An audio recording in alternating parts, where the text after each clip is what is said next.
Senhor presidente, senhoras senadoras, senhores senadores, inicialmente, presidente Lewandowski, quero aqui cumprimentá-lo pela forma com que Vossa Excelência conduziu todo esse processo, desde que iniciou sua participação como presidente desse julgamento, e quero dizer a Vossa Excelência que eu já o admirava bastante, e o meu respeito e admiração só fizeram crescer ao longo desse processo. Meus parabéns. Mas, senhor presidente, nós estamos vivendo hoje no nosso país a maior das farsas da nossa história recente. Talvez equiparável àquela que foi feita em 1937 e denominada Plano Cohen, e que ensejou o golpe de Estado que criou o Estado Novo.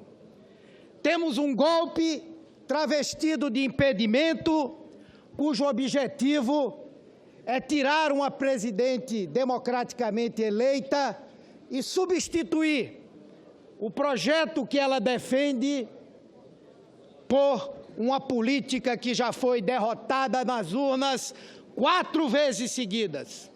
4 vezes seguidas, senhor presidente.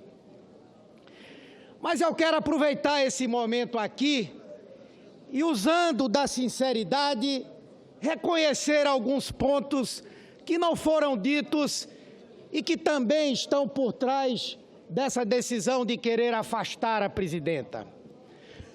O Congresso Nacional, na verdade, nunca engoliu a presidenta Dilma. Não aceitava o seu modo de lidar com a rotina parlamentar, não aceitava a sua falta de gosto de fazer a corte àqueles que ficam encantados com os corredores e os gabinetes do Palácio do Planalto. Tinha pouco tato para negociar cargos e emendas em troca de apoio político. Mas Dilma é assim. Ouvimos aqui reclamações constantes de senadores falando das suas dificuldades em lidar com ela. Mas, senhor presidente, é porque Dilma é diferente no seu agir dos políticos tradicionais. Senhor presidente, acho que houve algum erro com a contagem do tempo. Vamos garantir o tempo para Vossa Excelência. Os 10 minutos. Eu peço que corrija a eventual incorreção. Portanto, isso é um fato. Razões certamente há. Talvez o fato de ter sido seu primeiro cargo eletivo, a sua formação política, a sua trajetória de vida, uma vida muito dura, grande parte vivida na clandestinidade. Ela tem uma forma diferente, é menos flexível. Como disse um ex-ministro dela, ela não gosta de rodar o bambolê. Mas considerá-la criminosa, mas rotulá-la como criminosa, mas julgá-la como criminosa, é uma verdadeira aberração. Dilma conduziu bem o Brasil nos 4 anos do seu primeiro mandato. Depois, os ventos da economia sopraram em outra direção, a oposição não aceitou o resultado legítimo das urnas, atiçaram as ruas. Aliás, o acusador de manhã disse muito bem, lá na Avenida Paulista, mais precisamente no endereço da Fiesp, onde um cidadão que utiliza a estrutura do Sistema S para construir sua vida política, foi um dos iniciadores desse processo de tentativa de cassação da presidenta. A partir daí, trabalharam duramente para deteriorar o ambiente. Patrocinaram uma verdadeira sabotagem política. Apoiaram Eduardo Cunha. Cunha operou para destruir Dilma. As propostas do ajuste fiscal foram todas elas rejeitadas e, quem sabe, se tivessem sido aceitas hoje, nós não precisássemos estar falando ainda de ajuste fiscal.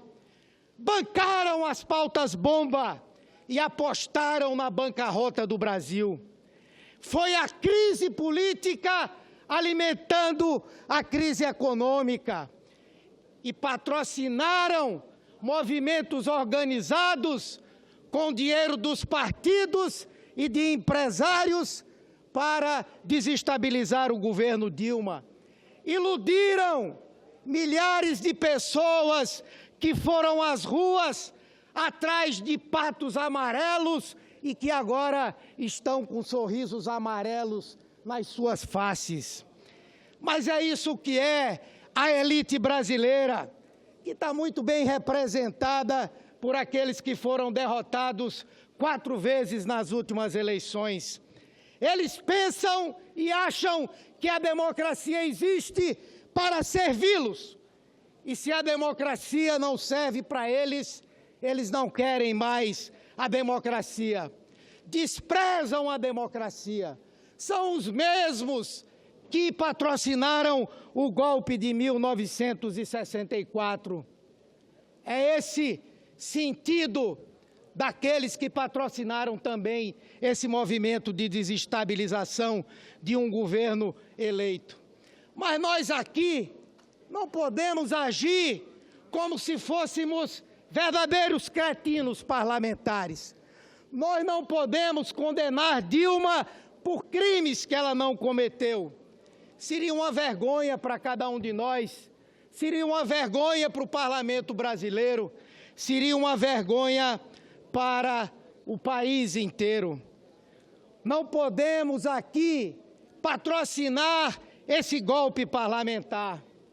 E não adianta ficarem irritados porque nós usamos a expressão golpe.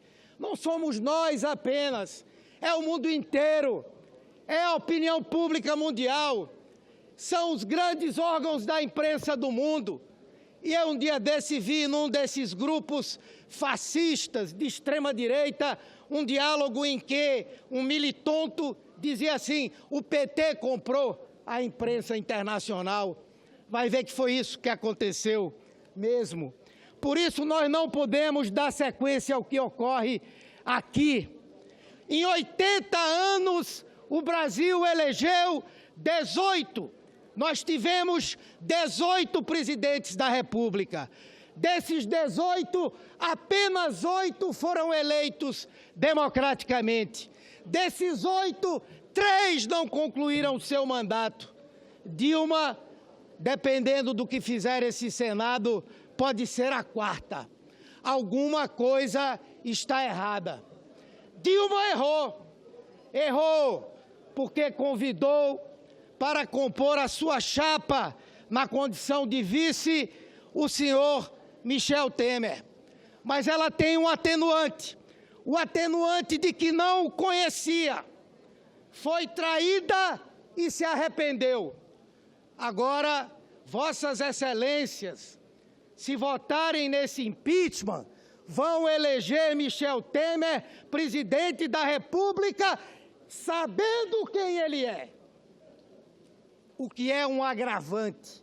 Portanto, não nos façamos aqui de desentendidos. Sim, foi Dilma que escolheu, mas são vossas excelências que podem viabilizá-lo como presidente da República. Vou mais além. Se Dilma errou e cometeu crime, esse Congresso Nacional foi conivente com o crime. A função do Congresso Nacional é fiscalizar os atos do Executivo.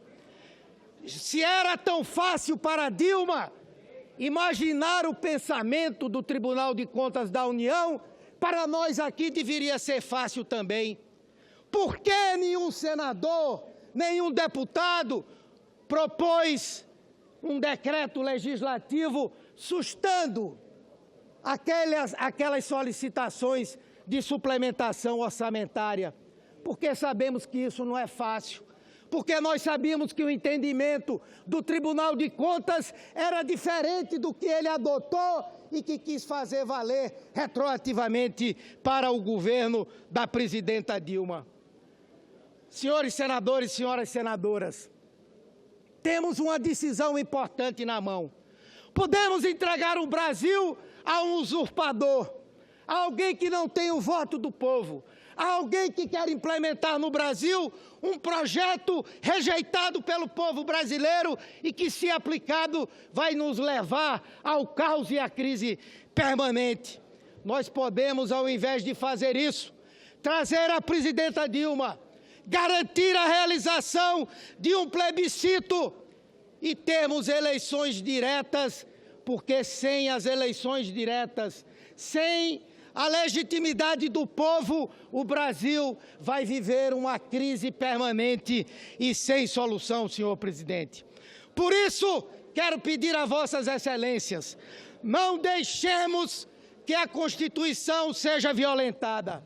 Não deixemos que o Estado de Direito Democrático seja violentado. Não deixemos que a honra, a integridade e a trajetória de uma mulher digna, Dilma Rousseff, sejam também violentados.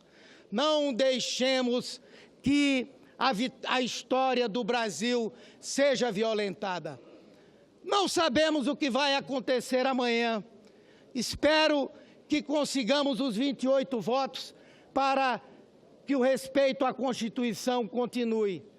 Mas podemos perder, mas posso dizer com toda certeza, será uma vitória de pirro, porque em breve o povo brasileiro vai falar de novo e vai dizer muito claramente que não aceita que essa elite brasileira continue a fazer do nosso povo os habitantes da senzala e ela própria a viver nababescamente. Muito obrigado, senhor presidente.